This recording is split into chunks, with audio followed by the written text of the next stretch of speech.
an incredible statement from a NATO ally. Right. And this is how this is heard around the world.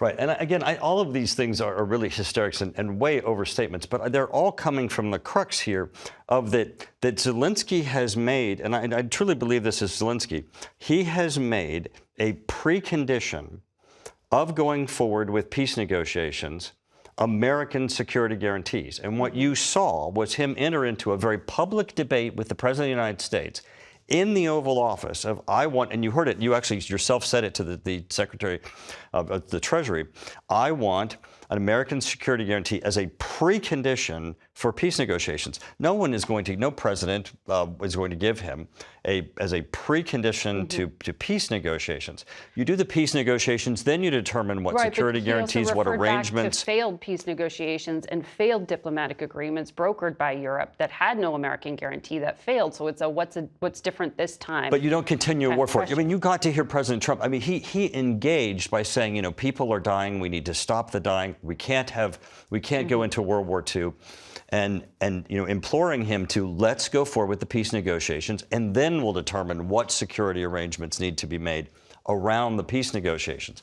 The fact that Zelenskyy has it backwards, the cart before the horse, I want a security guarantee to go into peace negotiations, is really what has caused the impediment. Are you comfortable with the U.S. diplomatic outreach and the decision to no longer isolate Vladimir Putin, because he has not said anything about making any kind of concession?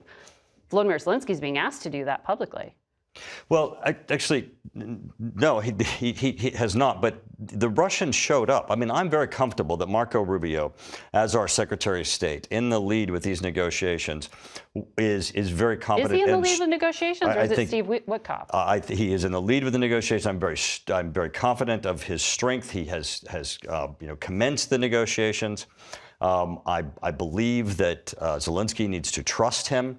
And he needs to not have this precondition of American security guarantees, which are not coming. Remember, you know, Ukraine has been before every president since Clinton. Clinton, you know, in the issue of the Budapest when they were giving up the nuclear weapons, Obama, you know, Bush, everybody has had Ukraine before them. Every American president has declined to give American security guarantees as a precondition to any negotiations. Which is why Zelensky's saying, give them to me now, because nothing stopped them before. So the peace negotiations need to occur, and then we need to look at what are the construct of what security guarantees need to be, and what is that construct that needs to be put in place. I want to ask you something because of the position you have on armed services. CBS has confirmed these reports that Defense Secretary Hegseth has ordered U.S. Cyber Command to temporarily halt cyber operations and planning against Russia.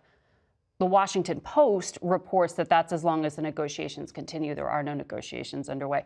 Does this concern you? Have you been briefed on this? I don't. No, I'm not unaware of that. I don't believe that would be. There are too many, I'm certain, considerations there for that to be an accurate statement, so blanket. But they have ordered Cyber Command to halt cyber operations. Considering what I know considering what I know what Russia is currently doing against the United States, that would, I'm certain, not be an accurate statement of the current status of the United States operations. You are confident that the United States... I'm confident, considering what Russia is currently doing against the United States, the status against Russia would not be that. Considering what we are facing from Russia operations, yes. All right. Thank you very much. Thank you. Congressman Turner. We'll be right back with a lot more Face the Nation.